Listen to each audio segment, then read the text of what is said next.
it is easier to see only the next 90 days, right? Than to see 3 or 5 years out. Especially, I mean, think about what's happened in our world in the last 4 or 5 years.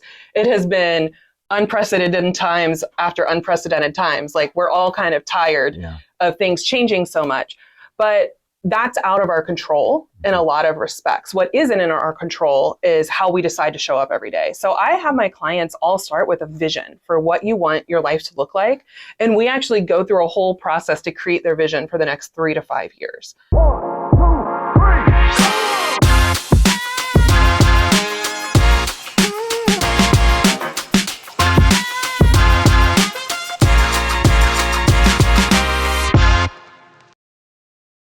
You're listening to America's Healthiest City on Mike King Biz Radio Network on ESPN Richmond 106.1 and Choice 105.3.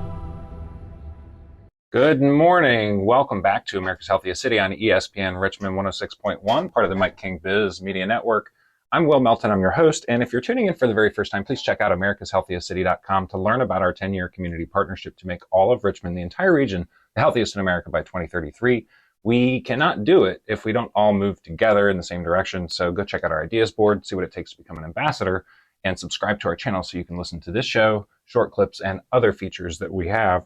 Today in the studio, I have Racheal Cook, the CEO and founder of the CEO Collective. I'm excited about this conversation because Racheal is a planner, something I'm not, and we're gonna have a lot of fun talking about the importance of planning and how it can shape your life, and just a lot of other things about empowerment of women and lots of other stuff. So let's get into it. Racheal, thank you so much for joining me today. I'm excited about this conversation. Thanks so much for having me. It was exciting to get the request to come on, and I'm always love being able to connect with people locally here in Richmond.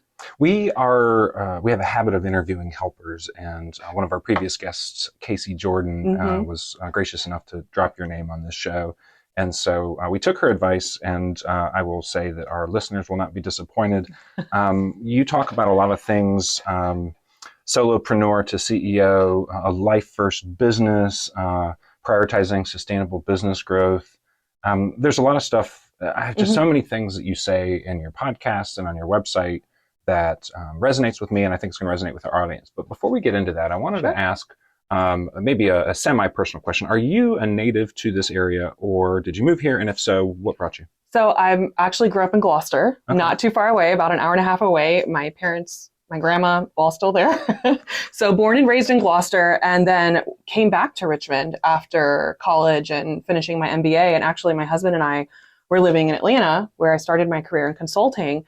And to be honest, I was not a fan of living in Atlanta. It was just, I was always fighting traffic. My husband was teaching in Atlanta, and it was just not the right fit for us. So we ended up coming back to Richmond and just fell in love with it. And it's perfect because my parents need some extra help, and I'm close enough that I can go down and help. My mom has full-time nursing care at home, so I still manage all of her day-to-day care from here. But if I'm ever needed, literally an hour drive away, it's great.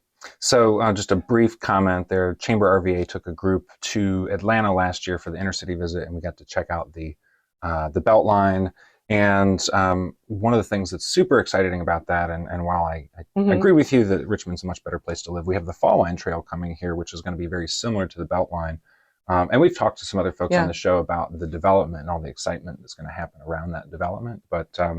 But yeah, I think that it's nice to be able to take the best things from other places and bring them here. Yeah, but, absolutely. Get to stay here in this little bit more close-knit community. Yeah, it's a great city if you, like for me, wanted to come here, raise a family, be close enough to my parents, but also close to everything. And as a small business owner who travels a lot and speaks a lot, like I can get anywhere from here very, very easily, which is a huge perk for me.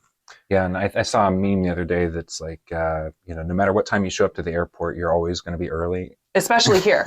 yeah, especially here at the Richmond airport, you're totally fine. And when my clients come in town, they're always like, I love flying in here. This is the calmest, easiest to get through airport. I'm like, yes, it is. Yeah, that's why we host our events here. Yeah, and they're going to be making some changes over there that make it even calmer and even easier. So before we get into the CEO Collective, talk a little bit about your background and what led you to this path. I know you've been doing this for a number of years, of helping other people realize their dreams. What what was your path to realizing your own dream, to doing this, and how did you fall into this space? Yeah, I mean, it literally was falling into it. So I finished both of my degrees, my undergrad and my MBA in entrepreneurship and small business from East Carolina University. Go Pirates. And I went directly into the world of consulting. And anybody who does that whole MBA to the consulting world, it is intense. You're basically going through the next few years of working 80 hours a week and living out of a suitcase.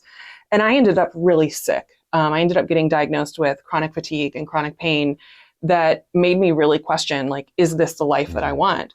And at that point, I was looking around at all the other people in this consulting firm in Atlanta and started asking myself, is the life they're living right now the life I actually want for myself? And it wasn't. I was watching them and they were still 20, 30 years into their career working these incredible hours, and they didn't see their family and they didn't really have a life. It was just work all the time. So we decided to relocate to Richmond. I ended up crying on a yoga mat while I was trying to figure out my health, which, that's what happens. And I met an amazing woman who has since passed, Arlene Bjork, and she owned Grace Yoga right off Fushi downtown and had a great yoga studio down there. And she came to me and she said, okay, Rach, I know you don't want to go back into that consulting world, but my business needs help. I don't know what I'm going to do here. And so her support was the thing that kickstarted me launching my own consulting and coaching company, because I realized a lot of small owner-operated businesses don't have the real support and strategy that is going to truly help them. A lot of the information out there about growing and running a small business really isn't for owner-operated, like one-woman shows. And so that was kind of the first step for me, was realizing there's these amazing business owners doing great work that I really believe in. They're investing back into their local communities, they're building communities, and they needed support. They needed someone like me who thinks in spreadsheets, because that's not how their brain works. They needed someone like me who's like, let's put together a standards of operations here. Like, let's put it together. And so that kind of started it 15 years ago. And since then, I've just continued to work with women who own all sorts of different kind of businesses. But I really, really have a passion for helping women business owners, because I truly think entrepreneurship is the next women's movement.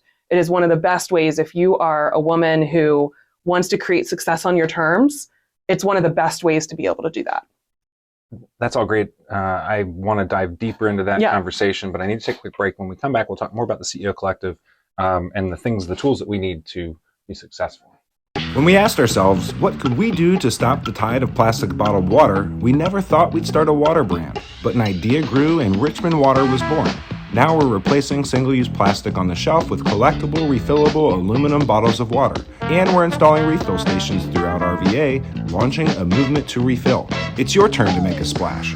Find your bottle of Richmond Water or add refill stations to your next event at drinkrichmondwater.com. That's kind of cool. Welcome back to America's Healthiest City on ESPN. I'm your host, Will Melton, and today we have Racheal Cook, the CEO and founder of the CEO Collective, in the studio, and we're talking about women's success and what it takes to be successful as a woman. This advice applies to absolutely everybody out there, so if you're a man, please stay tuned in. You said something in your latest podcast, we don't rise to our goals, we fall to our systems. Can you talk a little bit more about that for me, please? Oh my gosh, this is one of my favorite things to talk about. So when it comes to planning, which is my favorite thing to do, I love some colored pens and some Post-its and some organized planning. It needs to be all color coded. But the reality is, a lot of times we plan as if everything is going to work perfectly. And what we don't plan for is the things that are going to throw us off track. We don't plan for life. We don't plan to lose a parent or to get a diagnosis or for your kids to suddenly be sick or any of the millions of things that can go wrong, right? And so if our goals are only going to work if things are perfect, if the situations are always perfect, then they're not realistic, because life isn't perfect. Mm-hmm. Life is chaotic in a lot of ways.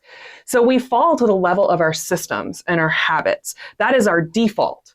So if you really want to achieve goals long term, I always tell my clients that the biggest thing to focus on is, what is the process that if you can stay focused on that process and you commit to the process, The outcome is inevitable, but now you've made it a habit to get there. So an easy way to think of this is health, because a lot of people can understand this. If you want to improve your health and your fitness overall, you can't just throw a goal out there like, I want to run a marathon, and then have no process behind how you're going to get there. Anyone who's run a long race, and not me, by the way, I am not a runner. I am a enthusiastic cheerleader on the sideline. But if you were to run a marathon, you have to put together a plan. You have to put together a system you're going to follow to train and to get to that level. And you have to fall in love with that process. You have to be excited about that process, because training for a marathon is really hard, right? It's really hard. It's not going to be fun. It could even be painful at times. But if you stay focused on the process, the outcome is you'll probably finish a marathon. So it's the same thing can be applied to literally anything in your life. You have to let go of the goal so tightly and just focus on what are the habits and the processes that are going to get me there. And that outcome will suddenly become an eventuality instead of a maybe it will happen. Yeah, one of the things you talked about is, understanding the products that you sell and packaging and pricing them and promoting them appropriately so that you can make money on the other end. If you're underpricing, or if you're just kind of putting some stuff together as people come along, maybe you're not accounting for those costs later on that you didn't anticipate because you didn't do the plan. Yeah, the plan, having a plan is essential, especially if you are trying to create anything that is going to be bigger than you, right? So if you're going to do something and it's just only going to impact you, maybe you can wing it. Maybe you can make it up as you go along. But the minute you start involving and engaging other people is where the plan becomes crucial. And there's two sides to that. As a business owner, as a community leader, as anybody doing something of impact, you have different people who are involved. You have your clients, the people you're serving. And if you just don't have a process to take incredible care of them, then guess what? Those clients are going to stick along very long. They're going to disappear. They're going to fall off. So having those clear processes that make that more systematic, that make it more consistent so that each client gets the same experience is huge. And that makes your business easier to run. On the other side of that, there's also all these other people who are involved in small business and any organization. It's a team effort, right? Teamwork makes the dream work is really true. Yeah. So you have to make sure that there's a plan that your team can follow, or else you become the bottleneck all the time. So for a lot of small businesses, they start hiring their first people on their team, but then they start feeling really overwhelmed because they thought, oh, I'm delegating all my stuff to them. But now they're managing all these people on the team. And management is a whole nother world to get into. So you have to make sure you have a clear plan so that team can run itself instead of needing to come to you all the time to fix things and to clear the way. If you have a clear plan and a clear process, then your clients get a better experience and better results, and your team can actually do their job and you can get out of their way. So one of the things that I love about your latest series of podcasts is about 2025 planning. We're in October of 2024. So it's obviously not too early to be thinking about that. One of the things that's happened to me in the last couple of years is, and preceding this show, I said to myself, what do successful people do differently than me? What do I need to be doing to fulfill the life I want to live in the next 10 years? Bill Gates says you can do less in a year than you think you can and more in 10 years than you think you can. Yep. How do you work with your clients to help them think about that longer term, sort of vision for their life, not just necessarily the next year? Yeah, it's a little bit of, give and take here, because it is easier to see only the next 90 days, right? Than to see 3 or 5 years out. Especially, think about what's happened in our world in the last 4 or 5 years. It has been unprecedented times after unprecedented times. Like, we're all kind of tired of things changing so much. But that's out of our control in a lot of respects. What isn't in our control is how we decide to show up every day. So I have my clients all start with a vision for what you want your life to look like. And we actually go through a whole process to create their vision for the next 3 to 5 years. 3 to 5 years to me is a great window, especially for women, because a lot of the women I work with are in different stages of life. And as a mom, I can tell you the window I'm in right now of having kids in high school getting ready to go to college is very different from the stage of life when I had littles at home, and trying to navigate preschool. So we think about what's important in this season of life for you, what matters to you. So as a mom right now, I want to be the mom that my kids want to come home to. That's really important to me. So I'm spending a lot of time, even though everybody told me and they get older, they don't need you as much. Yes, they do. They do need you. They just don't need you until 10 o'clock at night when you're already ready for bed. And that's when they want to come tell you about their day. And that's fine. So to me, it's like, how do I set myself up for success in this season that I'm in? And it means being really flexible. It means having time where I'm able to have one-on-one time with my kids. It means, yes, I'm traveling still, but I'm also balancing that. So if I'm traveling for work or I'm going to speak at an event, then I'm going to make sure I'm blocking off the same amount of time to spend with my family when I return. So it's making sure that I'm really thinking about that season of life that I'm in right now, knowing that the next season is empty nest when they're out of the house. And that's going to look completely different. And how that impacts my business and what I say yes to is going to change in that season. So I think by thinking of it that way, it really helps me because my family centers a lot of what I decide to say yes to overall. And for a lot of women, whether you have children, about 38% of women entrepreneurs do have school-age children. Another about 40% of us are caregiving elder adults, whether it's full-time or part-time, helping your parents or any other older person. Like these are very real things that are going to take up a significant amount of our time. And so we need to be considering that as part of our vision in the season that we're currently in like the next 3 to 5 years of our life.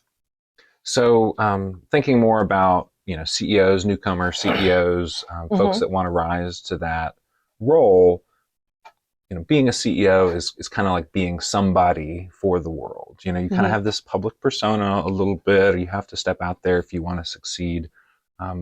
I can imagine, because I personally deal with this, that the folks that you deal with struggle to see themselves as somebody and accept that other people are going to judge them either as somebody or maybe in a more critical way, be like, oh, they're faking it or something, like those thoughts that go through our head. How do you coach people through that challenge? Well, just like you brought up the thing that men will apply to a job where they're only 60% qualified, but women won't until they're 100%.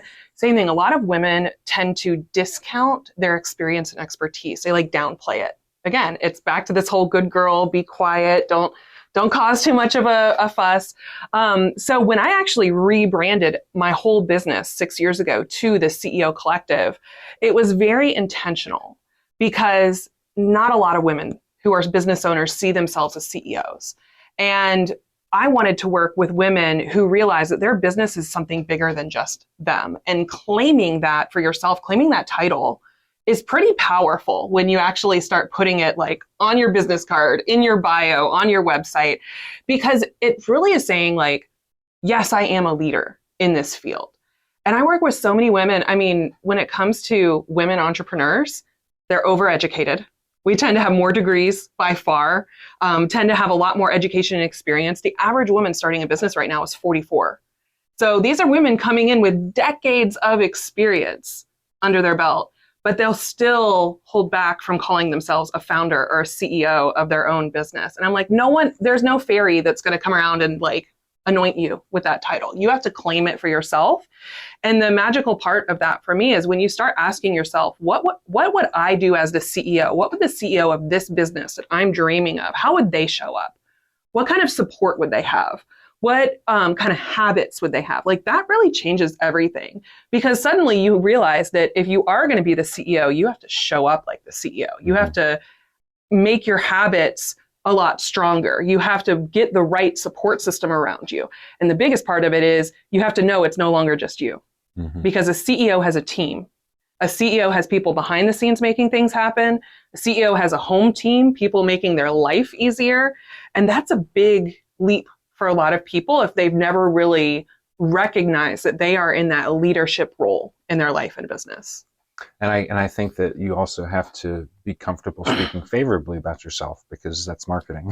Yep, exactly. It's a visibility thing. And again, a lot of women really struggle with visibility, and there's a lot of research behind this, but it really, in my experience, women get afraid of visibility because historically being an outspoken, opinionated woman has been kind of a scary thing to do, right? And it could physically put us in dangerous situations or expose us to things that could hurt us. So it is a big act of bravery and courage to be a woman who shows up and shares their their thoughts and their opinions, because historically that has not been a safe way for us to make a difference in the world. Historically, it's been easier if we're just quietly doing things behind the scenes. But now there's so many women who are up to incredible things. And especially here in Richmond. Did you know Richmond had a 60% increase in women business owners between 2022 and 2023?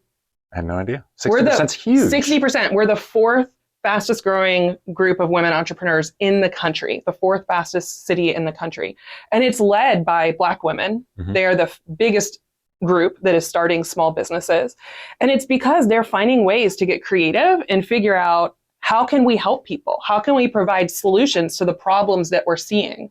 And that is what is amazing about women, is women get out in their community, they get out in the world, and they see things that could work better. They see opportunities to improve things, and they will roll up their sleeves and make it happen. And I think that's the magic of women in entrepreneurship. It's very much about the community. It's very much about giving back.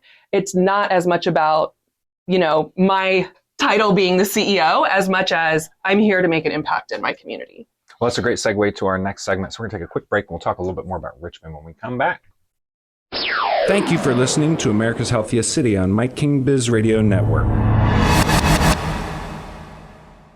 Welcome back to America's Healthiest City on ESPN Richmond 106.1. If you don't already, please subscribe to our channel on YouTube. Follow us on LinkedIn, on Instagram, any place you get your podcasts. Go check out America's Healthiest City so you can listen to the full episodes of this show. We are on episode 76. With Racheal Cook, the founder and CEO of the CEO Collective. So let's talk about Richmond. So Richmond's this wonderful entrepreneurial place. It's not just Black women. It's not just women. It is just in general full arts of entrepreneurs and food and just. I mean, I love reading about these very creative restaurant groups that are crushing it here. Despite the tax situation that we deal with in the city. I want to talk more about your thoughts about the future of Richmond. You have single-handedly recruited 4 families to the region. Yes. You told me this, I know it's true. Why would you do such a thing? And, what do you see as the future for those folks and other people who choose to move here? It's so funny because on my podcast, Promote Yourself to CEO, I do talk a lot about what my day-to-day life looks like, what running a business looks like. And so I end up talking about Richmond. I had an office for 4 years. It was across the street from Stella's and Pearlie's Deli. And so all of my clients knew about Stella's Market, even if they were from around the country, and they could not wait to come to Richmond so they could walk across to Stella's Market and go get their lunch. And it's been such a great city just because there's so many creative people here. There's so much to do. It doesn't matter what your scene is, there is something.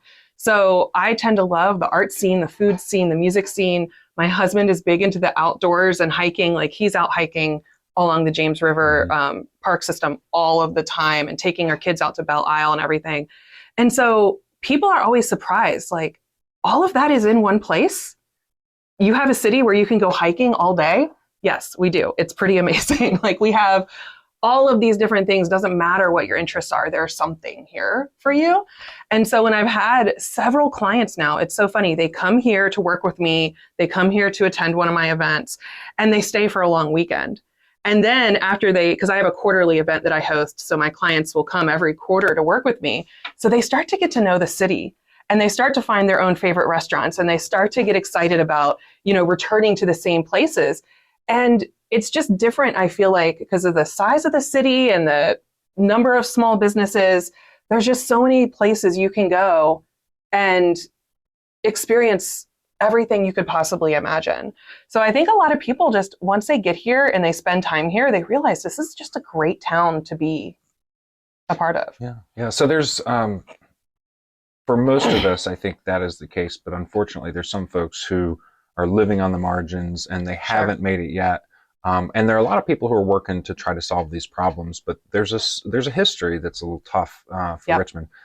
With that in mind, what ideas might we drop on our ideas board for ways that maybe not individually we could be healthier, but as a community, how can we think about ways to be healthier?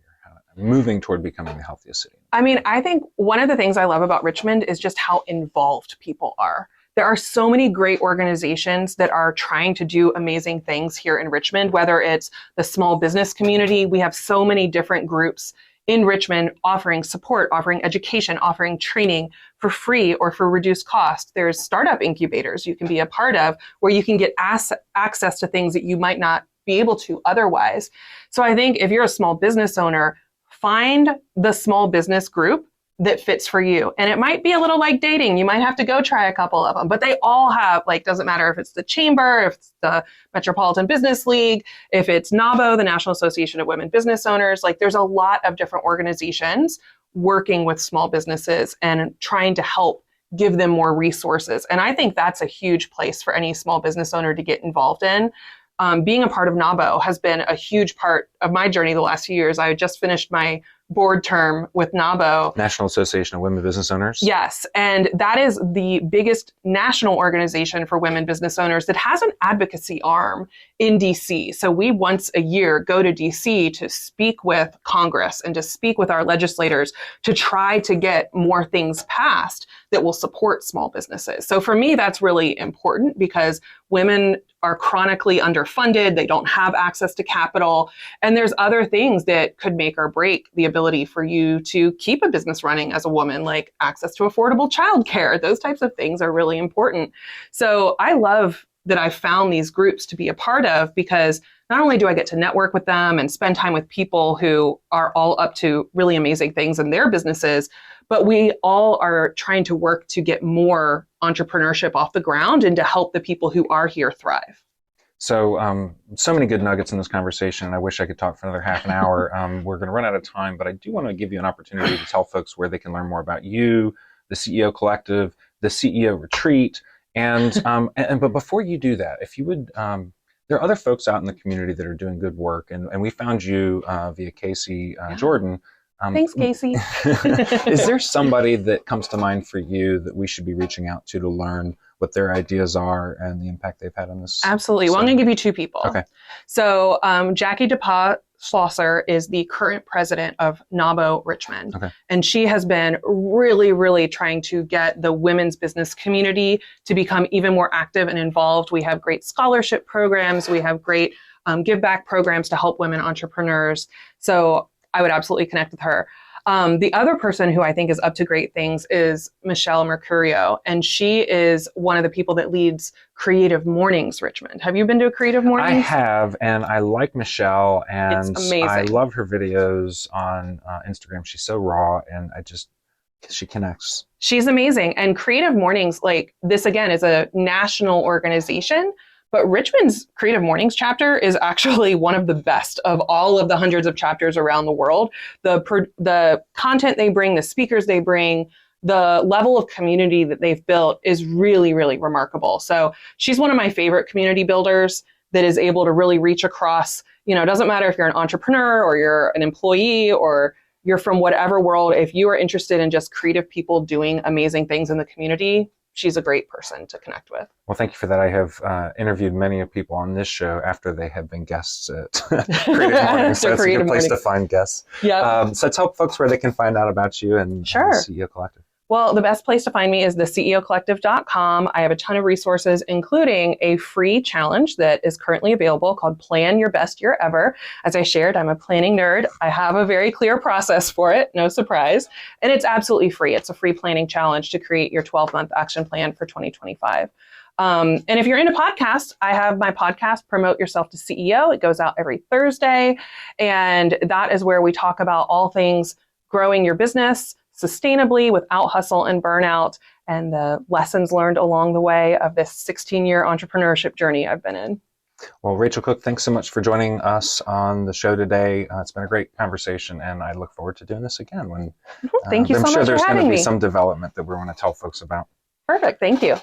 This was America's Healthiest City on ESPN Richmond 106.1. Catch us each Thursday at 6 a.m. here on the network. You can also catch us live on LinkedIn, on YouTube, and wherever you get your podcasts. We drop the show right at 6 o'clock on Thursday mornings. Catch us next week.